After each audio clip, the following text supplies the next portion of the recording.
Mag-unboxing tayo ngayon, guys. Ito kararating lang, mainit-init pa.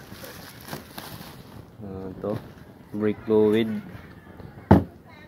Samang yan na handle grip. So ang pinaka-focus natin ngayon sa video, mga boss, itong shock absorber. MHR yung brand. Yan, Thailand.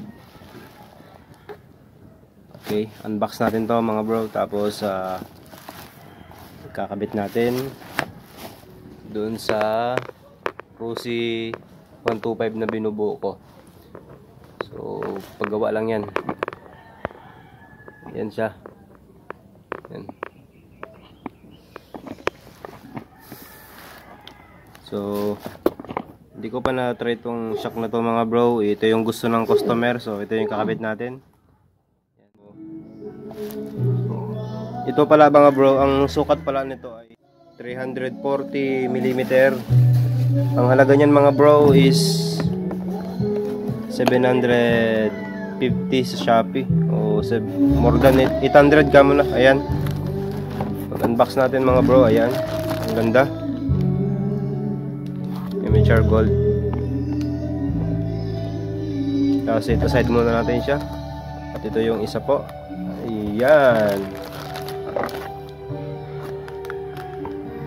So ang ganda po mga bro. Ayan po, at may kasama pa palang extrang shock bushing. Ayan. Dalawa. Hindi natin kailangan yan. So yun lang po ang laman. At okay na okay naman siya sa packaging. So set aside natin yung kahon. At dito tayo mag-focus. Ayan.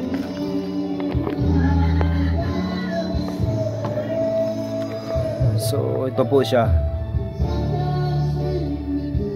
Yan, 340 mm. Nakalagay po dyan pala sa kanyang shock is 340 mm. Yan, mahaba po yan. Parang sa stock size po yan ng mga pang Rusi.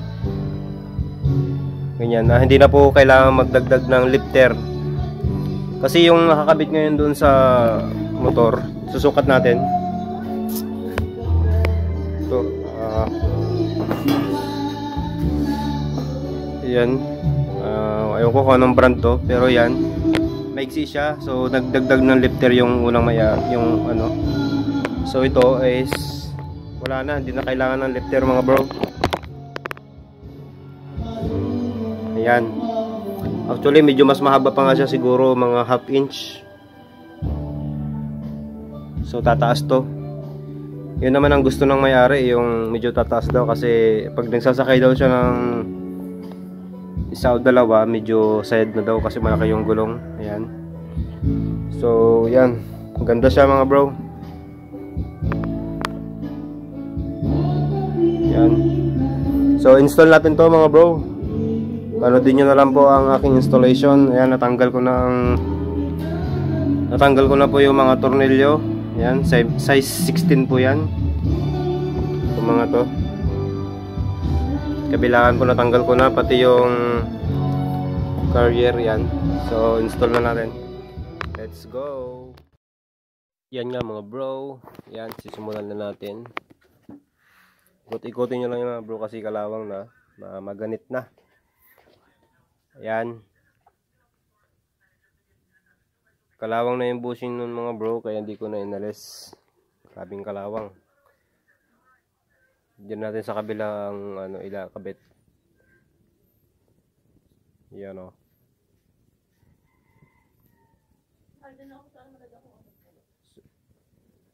Voice over lang tayo ngayon mga bro kasi ang lakas ng video ko sa kapitbahay, may birthday. So may interrupt yung video. Yan, tanggalin na rin yung kabila.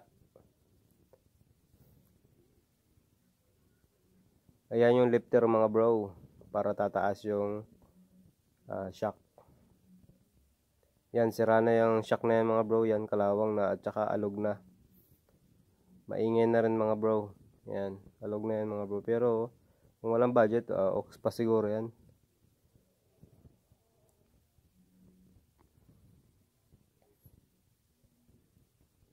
Ito mga bro, may problema. Yung bagong shock, hindi pa pasok yung bushing niya sa bandang swing arm. Sa baba. Kaya gagawin ko ng paraan. Gagamitin ko yung luma. Yan o. Hindi siya pasok mga bro. Kaya pag ganyan din sa inyo, gamitin nyo yung luma. Okay lang yan, di makikita yan.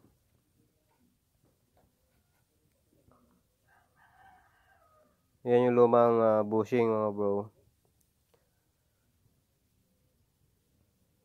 Yan ang ikakabit natin. Yan yung bago. Medyo mas maliit talaga siya ng konti lang naman. Pero hindi siya papasok doon sa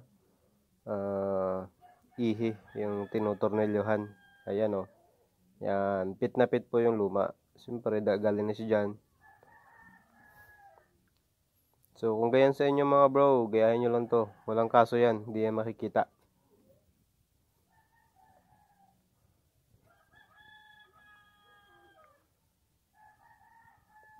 Madali lang naman tanggalin yan.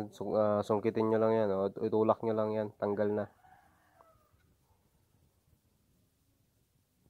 So ayan. Kabit natin. Tinanggal yung cover para brand nyo. Pagkuha ng mayari. At saka yung maiwasan yung gasgas sa bagong pyesa mga bro. Ayan. Dito rin sa kabila, ganun din. Palitan ng bushing at isalpak kasama ang rubber. At yun, pasok na mga bro.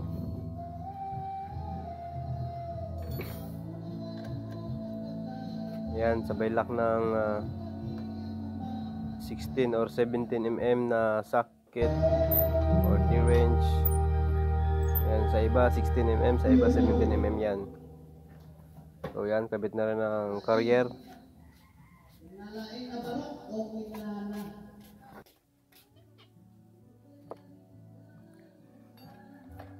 Sikipan yung maigi mga bro para hindi yan tutunog-tunog yung bang magngingik-ngik.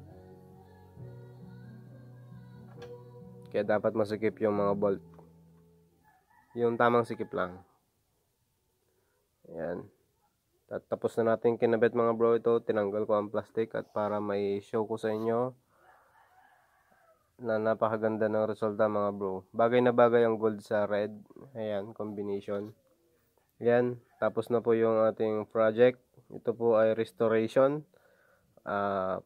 Palit na lahat halos mga bearing, puan, frame, yung tangke at saka gilid, repaint.